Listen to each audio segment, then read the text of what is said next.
আসসালামু আলাইকুম রহমতুল্লাহি ওবরকাতুহু। সম্মানিত দর্শক, পশ্চিমবঙ্গে তৃণমূল কংগ্রেসের পরাজয়, মুখ্যমন্ত্রী হিসেবে মমতা ব্যানার্জির বিদায়, ক্ষমতার পাদপীঠে শুভেন্দুর আগমন এবং একই সঙ্গে এই প্রথম পশ্চিমবঙ্গের রাজনীতিতে বিজেপি অর্থাৎ ক্ষমতাসীন দিল্লির যে কেন্দ্রীয় সরকার ক্ষমতাসীন নরেন্দ্র মোদীর যে দল বিজেপি এই প্রথম পশ্চিমবঙ্গে সংখ্যাগরিষ্ঠতা পেল এবং সরকার গঠন করল। এর ফলে আমাদের রাজনীতির যে কোর্স অফ অ্যাকশন এটি পুরো রিভার্স হয়ে গেল। এখানে জামাত, এখানকার যে বিএনপি, তার সঙ্গে আমাদের তো জানেন যে ভারতের যে সেভেন সিস্টার, সেই সেভেন সিস্টারগুলোর মধ্যে পশ্চিমবঙ্গের সঙ্গে আমাদের যে সীমান্ত, সবচেয়ে বড় সীমান্ত এদের সঙ্গে। আমাদের ব্যবসা বাণিজ্য, যাতায়াত থেকে শুরু করে আমাদের রাজনীতির স্থিতিশীলতা, এটা অনেকটাই পশ্চিমবঙ্গের উপর নির্ভর করবে। আবার আমাদের এখানের যে শুভ ফলাফল বা এখানের স্থিতিশীলতা, এটাও পশ্চিমবঙ্গ তথা ভারতের রাজনীতিকে নিয়ন্ত্রিত করবে। আপনারা জানেন যে ব্রিটিশ জমানা থেকেই, আরো আগে সে মুঘল জমানা থেকেই বাংলা দিল্লি রাজনীতিকে নিয়ন্ত্রণ করে আসছিল। বাংলার যে ট্রেজারি, এটার যে রাজকোষ, এটার যে রেভিনিউ, এটা সবসময় দিল্লিকে নিয়ন্ত্রণ করে।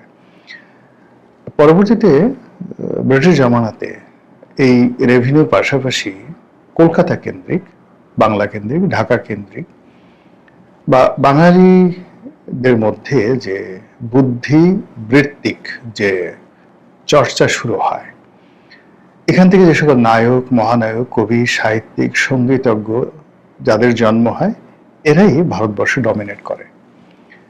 আপনি চিন্তা করুন, শচীন দেব বর্মন, রাহুল দেব বর্মন, কিশোর কুমারের যে বড় ভাই রাজকুমার,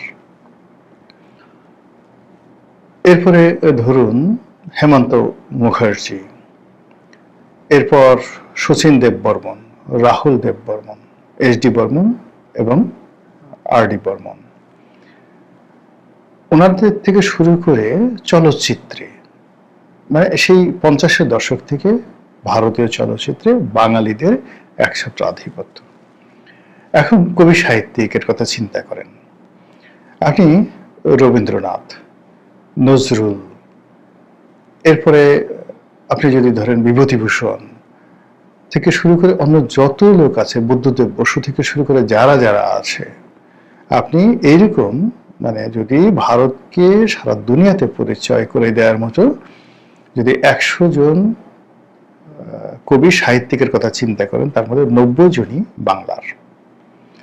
এরপরে ধরেন রাজনীতিতে মাওলানা আবুল কালাম আজাদ, দেশবন্ধু চিত্তরঞ্জন দাস, স্যার আশুতোষ মুখোপাধ্যায়, শ্যামা প্রসাদ মুখার্জি, এই যে এখন যে নরেন্দ্র মোদী যে দল, এই দলের প্রতিষ্ঠাতা শ্যামা প্রসাদ মুখার্জির বাবা হলো স্যার আশুতোষ মুখার্জি, বাংলার বাঘ।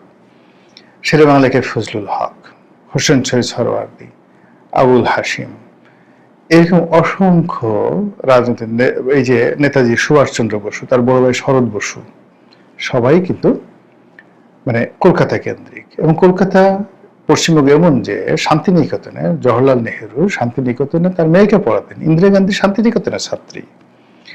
এখান থেকে রাজনীতিটা নিয়ন্ত্রিত হতো। এই রাজনীতি যখন ব্রিটিশদের বিপক্ষে গেছে, ব্রিটিশরা টিকতে পারেনি। এই রাজনীতি মুঘলদের বিরুদ্ধে চলে গেছে, মুঘলরা টিকতে পারেনি। এই রাজনীতি, বাংলা রাজনীতি, বাংলা বিহার উড়িষ্যার রাজনীতি সুলতানদের বিরুদ্ধে চলে গেছে, সুলতানরা টিকতে পারেনি।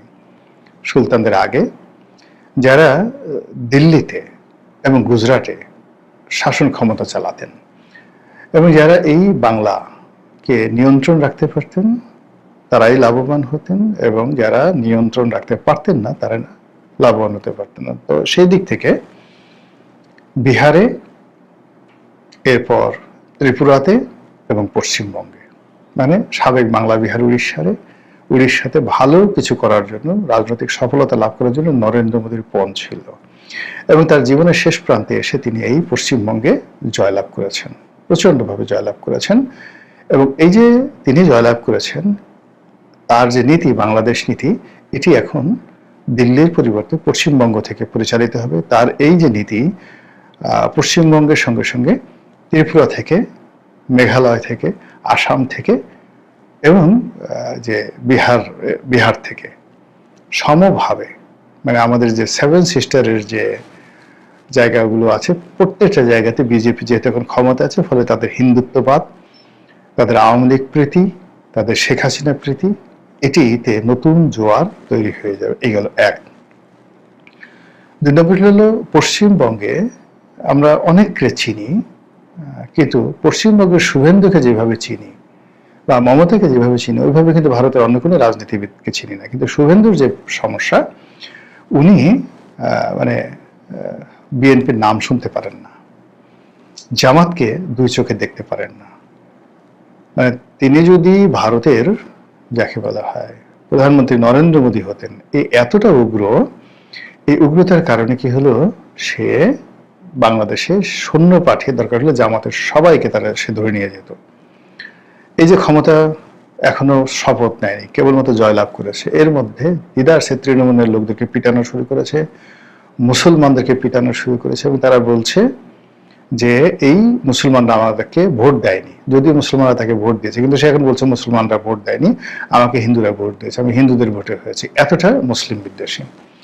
ওখানে কলকাতাতে গরুর মাংস পাওয়া যায় যথেষ্ট এবং সেই জন্য বেশ কয়েকটা বড় মার্কেট রয়েছে, গরুর মাংসের বাজার। এই মাংসের বাজারগুলো এই গত 24 ঘন্টা ভেঙে চুরমার তছনছ করে দিয়েছে। মুসলমানদের যে সকল ব্যবসা প্রতিষ্ঠান, হোটেল মোটেল যা কিছু ছিল, বেশিরভাগই এই শুভেন্দুর যারা লোকজন, বিজেপির যারা লোকজন, তারা আক্রমণ করেছে। অর্থাৎ এখানে র্যাসিজম বলতে যা বোঝায়, ফান্ডামেন্টালিজম যা বোঝায়, হিন্দুত্ব বলতে যা বোঝায়, পুরো জিনিসটি সেখানে তারা শুরু করে দিয়েছে। এর বাইরে শুভেন্দু একমাত্র ভারতীয় রাজনীতিবিদ, সে বলেছে যে শেখ হাসিনা এখনো বাংলাদেশের বৈধ প্রধানমন্ত্রী এবং সে এখনো বলছে। দুই নম্বরে সে বলছে যে শেখ হাসিনা বাংলাদেশে যাবে প্লেনে করে, যেভাবে সে ভারতে এসেছে আমরা আবার তাকে প্লেনে করে বাংলাদেশে পাঠাবো এবং তাকে স্যালুট দিয়ে গার্ড অব অনার প্রদর্শন করে তাকে বরণ করে নিতে হবে। এই ঘটনা কিন্তু ইরানে একবার ঘটেছিল। রেজা শাহ পাহলভি আমেরিকাতে পালিয়ে গিয়েছিলেন এবং মোসাদ্দেককে ক্ষমতাচ্যুত করার পরে পরপর দুটো সেখানে যে সামরিক অভ্যুত্থান, সেই সামরিক অভ্যুত্থানের পর যখন আমেরিকার মাস্টার প্ল্যান বাস্তবায়িত হলো এবং রেজা শাহ পাহলভি যখন আমেরিকা থেকে ইরানে ফিরে আসলেন, তাকে এবং এয়ারপোর্ট থেকে সেনাবাহিনীকে গার্ড অব অনারদের নিতে হয়েছিল। ঠিক সেম কাজটি শেখ হাসিনার ক্ষেত্রে ঘটাবেন শুভেন্দু, এই কথাগুলো তিনি বলছেন। এক। দুই নম্বর হলো যে তিনি এই বিজয় লাভ করেছেন, বিজয়ের পরে কলকাতাতে যারা আশ্রয় নিয়েছেন, ত্রিপুরাতে যারা আশ্রয় নিয়েছেন, আসামে, এমনকি দিল্লিতে, তারা দলে দলে এখন কলকাতা রীতিমতো আওয়ামী লীগের নগরী হয়ে গেছে। এবং গত নির্বাচনে আওয়ামী লীগের যারা লোকজন, তারা টাকা দিয়ে, পয়সা দিয়ে বিভিন্নভাবে শুভেন্দুকে সাহায্য করেছে এবং মমতা ব্যানার্জির বিরুদ্ধে তারা কাজ করেছে। এখন এদের বিজয় কতটা আওয়ামী লীগের বিজয় তার একটা উদাহরণ। গাজীপুরের মেয়র সেই বিখ্যাত জাহাঙ্গীর, আপনারা তো সবাই তাকে চিনেন, জাহাঙ্গীর এখন কলকাতাতে আছে, তাই তার সঙ্গে শুভেন্দুর খুব একটা ভালো বন্ধুত্ব এবং শুভেন্দু মুখ্যমন্ত্রী হওয়ার সঙ্গে সঙ্গে বিশাল এক ফুলের তোড়া নিয়ে জাহাঙ্গীর, গাজীপুরের মেয়র জাহাঙ্গীর, সে শুভেন্দুর সঙ্গে দেখা করেছেন। তারপর নিজের ফেসবুকে এসে তিনি লাইভ করেছেন যে দেখুন আমাদের সেই দিন আর নাই, আমরা খুব দ্রুত ফিরে আসছি বা ইত্যাদি ইত্যাদি নানা কথা। আমি পুরোটা শুনিনি, যেহেতু তিনি লাইভে এসে বলেছেন, তো ওই ধরনের কথাবার্তা হয়তো তিনি বলেছেন। তো এই হলো সেখানকার অবস্থা। কাজেই এই যে পশ্চিমবঙ্গে বিজেপি সরকার আসলো, আসার পরে আমাদের এই যে বাংলাদেশে জামাত এবং বিএনপি তাদের প্রস্তুতি কি? এর কারণ হলো নির্বাচনের অনেক আগের থেকেই শুভেন্দু বলছে যে এখানে বিজেপি কে যদি টিকতে হয়, এখানে যদি হিন্দুদেরকে, পশ্চিমবঙ্গের হিন্দুদেরকে যদি টিকতে হয়, তাহলে অবশ্যই অবশ্যই বিজেপিকে চিন্তা করতে হবে যে বাংলাদেশের সীমান্তগুলোতে জামাতের যারা লোকজন তারা এমপি হয়েছে। আপনি হিসাব করে দেখেন আমাদের যে সীমান্তগুলো রয়েছে, সেই খুলনা, তারপরে কুষ্টিয়া, যে বেল্টগুলো রয়েছে, এই বেল্টের সব জামাতের, চাঁপাইনবাবগঞ্জ, এখানে সব জামাতের সংসদ সদস্য হয়েছে। শুভেন্দু যেটা বোঝানোর চেষ্টা করছে যে বাংলাদেশে 18 কোটি মুসলমান, এরা জামাতের কথায় চলে, যদিও এটা মিথ্যা কথা। 18 কোটি মুসলমান বাংলাদেশে চলে, তারা যদি অস্ত্র নিয়ে হাতে, ভারতেও এইভাবে পশ্চিমবঙ্গে কোটি কোটি মুসলমান রয়েছে। আমি একজ্যাক্ট ফিগার এই মুহূর্তে বলতে পারবো না, কিন্তু পশ্চিমবঙ্গে বিশেষ করে কলকাতা, মুর্শিদাবাদ, হুগলি এই সমস্ত এলাকাতে মুসলমানরাই সংখ্যাগরিষ্ঠ, এবং কলকাতার কিছু কিছু এলাকাতে আছে মুসলমানরা এতটা শক্তিশালী ওখানে হিন্দুরা যেতে পারে না। তো এই মুসলমানদের সঙ্গে যদি বাংলাদেশের মুসলমানের এবং জামাতের একটা সম্পর্ক হয়, তাহলে পশ্চিমবঙ্গ তারা দখল করে নেবে। কাজেই বাংলাদেশকে এক চুল ছাড় নয়, এখানে বাংলাদেশে তাদের আধিপত্য বজায় রাখতে হলে পশ্চিমবঙ্গকে যদি ভারতের মানে সঙ্গে রাখতে হয়, পশ্চিমবঙ্গ যদি বাংলাদেশ যে কোনো ভাবে দখল করে নিতে পারে, এরকম একটা ভয় শুভেন্দু ওখানকার হিন্দুদের মনে জাগিয়ে তুলেছে।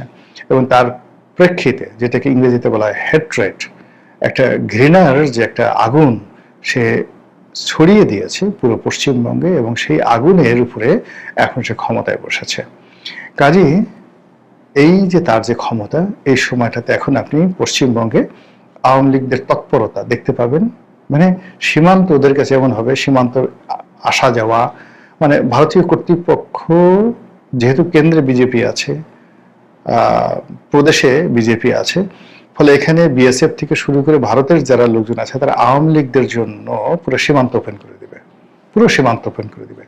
ফলে সীমান্ত যদি ওপেন করে দেওয়া হয়, তো সেখানে জামাত বিপদে পড়বে না? মারাত্মক বিপদে পড়বে। জামাতের যারা লোকজন বিপদে পড়বে, আওয়ামী লীগের লোক আসলো, বিজেপির লোক আসলো, শুভেন্দুর লোক আসলো, এসে একটা অকারেন্স ঘটে তারা সেখান থেকে চলে গেল।